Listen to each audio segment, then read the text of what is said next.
Happy spooky season, everyone!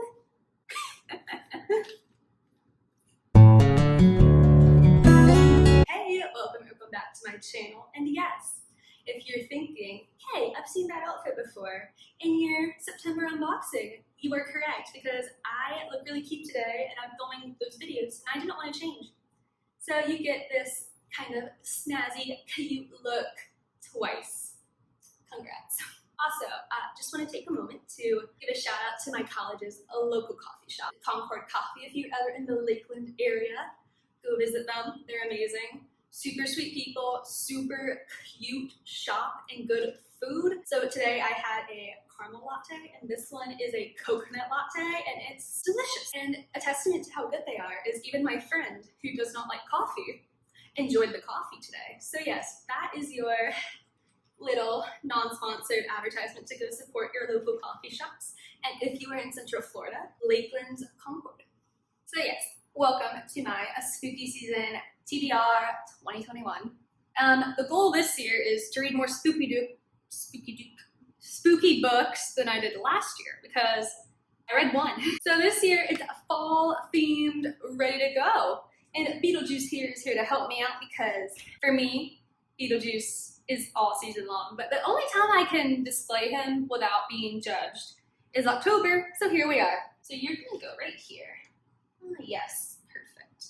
Oh wait, stare at the audience.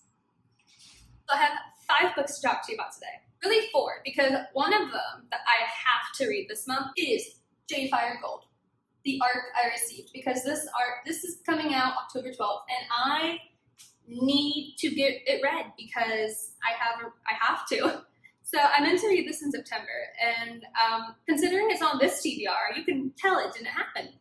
So gotta get through this. Yeah, I've explained it in like my past 2-3 videos, so I'm just gonna link those down below. But long story short, Chinese mythology, forbidden magic, hidden air, all that fun stuff. Pretty cover. So as for my spooky season, I have 4 books that are fall spooky-esque themed. I actually have one of them with me, which I was not expecting, because I didn't bring any of them. I didn't think I had brought my October books over to school yet, and I was going to get them when I go home, but I wanted this video filmed first, but apparently I already had one here, so good to know. So yeah, I guess I'll talk about that one last then, because it's kind of off the theme that I have. So the spooky books are, number 1, I have waited literally a year to read this book. I'm going to ride if I don't. And that is Kingdom of the Wicked. If it looks familiar, it's because Kingdom of the Cursed is coming out this month, possibly already out when I release this, but I've not read the first one yet, and I've waited literally all year to read it, because I got it in October, but I didn't have time to read it in October. So I was waiting until now. So now it's October, so I can read it. This is Carrie Maniscalco's newest release. I think it's a duology. 90% sure it's a duology, but it is about witches and princes of hell. It's time. It's time for spooky season. So in this book, I haven't read the description in like a year, but I think what I remember is all I need to know to be really hyped to pick this up.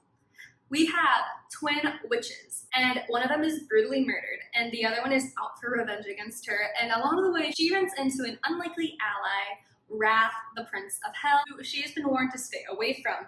So now they have a grudging alliance that turns into something more. If I don't get to it this month, it's a crime. Second spooky season read I have is another one I've been holding off on for October in particular, and that is For the Wolf. And the cover for the sequel, For the Throne, just dropped, and I'm obsessed with them together, so I cannot wait to have those. But For the Wolf is kind of a dark Little Red Riding Hood retelling, so let's go. So yeah, I kind of forgot what the summary was, and I just reread it, and I'm obsessed again. In this world, as the only second daughter born in centuries, Red has one purpose: to be sacrificed to the wolf in the woods in the hope he'll return the world's captured gods. Red is almost relieved to go. Plagued by a dangerous power she can't control, at least she knows that in wilder woods she can't hurt those she loves.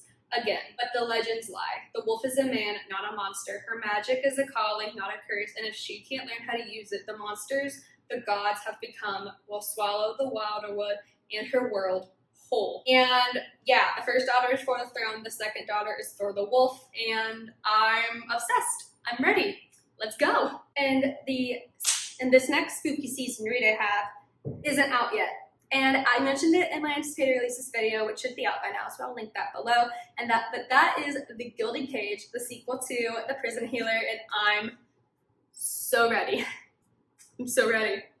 Because if you read The Prison Healer, you know that left off on a mind-blowing cliffhanger, at least to me. I'm not the best at connecting clues beforehand, so maybe no one else was that surprised, but I was blown away. I need to know what happens, and I think we're about to serve some really cool tropes in this book, so I literally just cannot wait. So, in case you haven't heard The Prison Healer yet, The Prison Healer is about this 17-year-old girl, Kaiva, who has been in this death prison since she was 7 years old, and she has become the prison's healer, where she brands and protects people who are out to pretty much murder her because they think she's a traitor. But she has a secret communication with her family on the outside, and they are teamed with the rebels, and they keep sending her encrypted messages saying that they are going to come for her. But it's been almost a decade and they have not shown. However, as a new prisoner arrives, along with an unconscious queen, the rebel queen, she is given a secret message from her family saying, "Keep her alive, we are coming." However, that's not as easy as it seems because A, this queen is on her deathbed. B, she has been sentenced to the trials, an elemental trial that no one survives. So in order to keep this queen alive and make sure her family comes, Kiva volunteers herself to be in the trials. And there is so much I was not expecting in this book. The writing is amazing. Kiva is a queen. The romantic hints of what the ship is going to be, insane. And the found family of a reluctant character who has closed herself off from everyone else, and then she doesn't realize she's let people in. It was just so beautiful to read about. Like, this book is probably a favorite of 2021, and if this book is half as good, I think I have a new favorite series. So I'm really excited.